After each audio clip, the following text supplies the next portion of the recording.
Joining me now, host of Trey's Trades on YouTube, Trey Collins. And Trey, first I want to get a feeling of how you're feeling, right? The current pressure on AMC, a lot of people are looking to you. How are you feeling and what are you saying?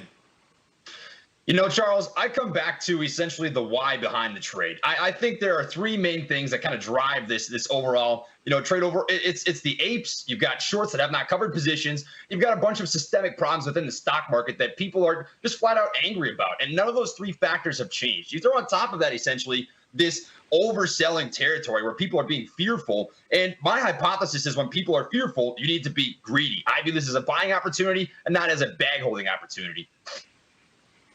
How do you pick a level? In other words, earlier in the week, it broke under the 200-day moving average. Generally, that's when all hell breaks loose.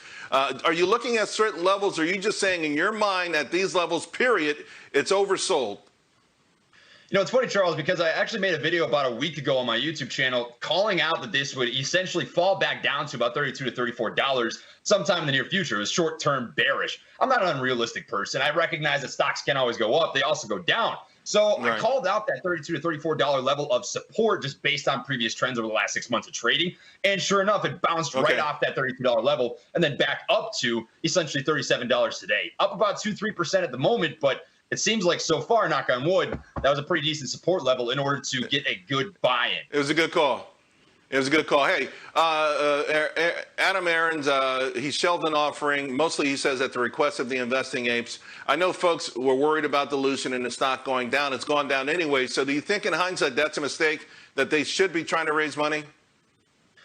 Charles, Adam Aarons actually come out publicly in a legally binding document stated, even if this was to pass, we cannot use a single one of these shares in 2021. They're shelved until 2022 anyways. So for him to essentially pull it off the table, I think what that did was take away some of the FUD, the fear, uncertainty, and the doubt that the mainstream media likes to essentially paint around AMC stock. I actually heard you say this once upon a time. It was no matter what came out, they try to spin it as some sort of negativity. And I don't view it as negativity in the least bit. I think it's just him reading the audience. He recognizes that 80% of his company is not comfortable with that for the time being, and it doesn't affect him in the next 2, 3, 4, 5, 6 months. So, Trey, let me talk about the diamond hand things that I've learned in 35 years. I just mentioned Netflix. The first time I recommended it was July 3rd, 2002, at a split adjusted $4. Now, if I never told my subscribers to sell, they'd have been up like 13.